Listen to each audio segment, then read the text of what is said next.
एक सुंदर राजकुमारी गुलाबी और नीले रंग की कढ़ाईदार पोशाक में भारी आभूषणों से सजी हुई तेज कदमों से आगे बढ़ रही थी। उसके पीछे एक बलिष्ठ योद्धा था। ऊंचा कद, चौड़ा सीना, हाथों में कड़े और माथे पर चमकता हुआ तिलक, उसकी आंखों में दृढ़ निश्चय था। राजकुमारी सुमित्रा महाराज चंद्रसेन की बेटी अपनी बुद्धिमत्ता और सौंदर्य के लिए प्रसिद्ध थी, परंतु उसकी किस्मत में राजमहल का वैभव नहीं बल्कि विपत्तियों से भरी एक कठिन यात्रा लिखी थी। कुछ दिन पहले उसके राज्य पर शत्रुओं ने आक्रमण कर दिया था। महल जल रहा था, सैनिक युद्ध कर रहे थे और सुमित्रा को उसके पिता के आदेश पर वहां से भागना पड़ा। वीरभद्र, महल का सबसे शक्तिशाली योद्धा, सुमित्रा को सुरक्षित स्थान तक ले जाने के लिए नियुक्त किया गया था। वह अपने राजा के प्रति समर्पित था और अपनी अंतिम सांस तक राजकुमारी की रक्षा करने की प्रतिज्ञा कर चुका था। सुमित्रा को यह स्वीकार करना कठिन था कि वह अपने महल, अपने परिवार, अपने लोगों को छोड़कर भाग रही थी। उसकी आंखों में आंसू थे, लेकिन वह मजबूर थी।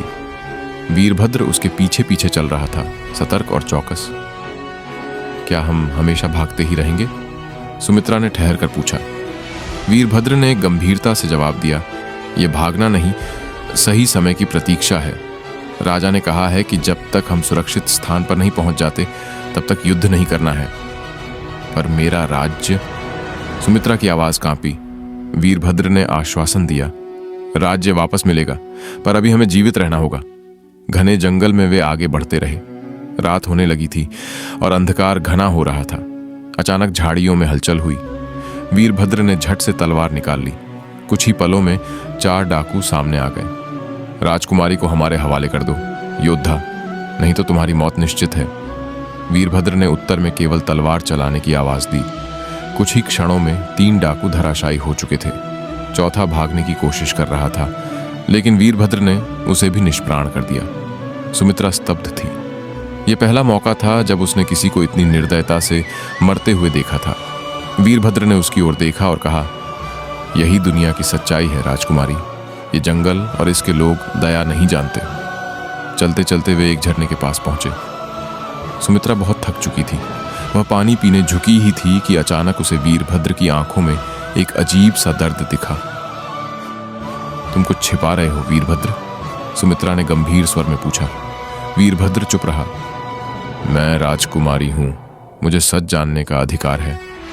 वीरभद्र ने गहरी सांस ली और कहा, यह पहली बार नहीं है जब मैं तुम्हारी रक्षा कर रहा हूं। जब तुम छोटी थी तब भी तुम्हें बचाने के लिए मैंने अपने परिवार को खो दिया था।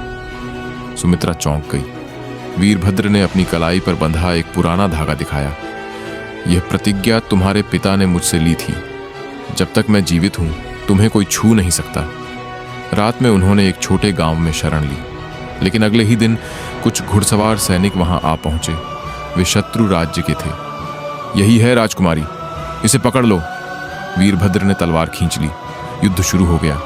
वह एक के बाद एक सैनिकों को गिरा रहा था, लेकिन उनकी संख्या अधिक थी। अंततः वीरभद्र भी घुटनों के बल गिर पड़ा। अब तुम बच नहीं सकती राजकुमारी, दुश्मन सेनापति गरजा, लेकिन सुमित्रा ने हार मानने से इनकार कर दिया।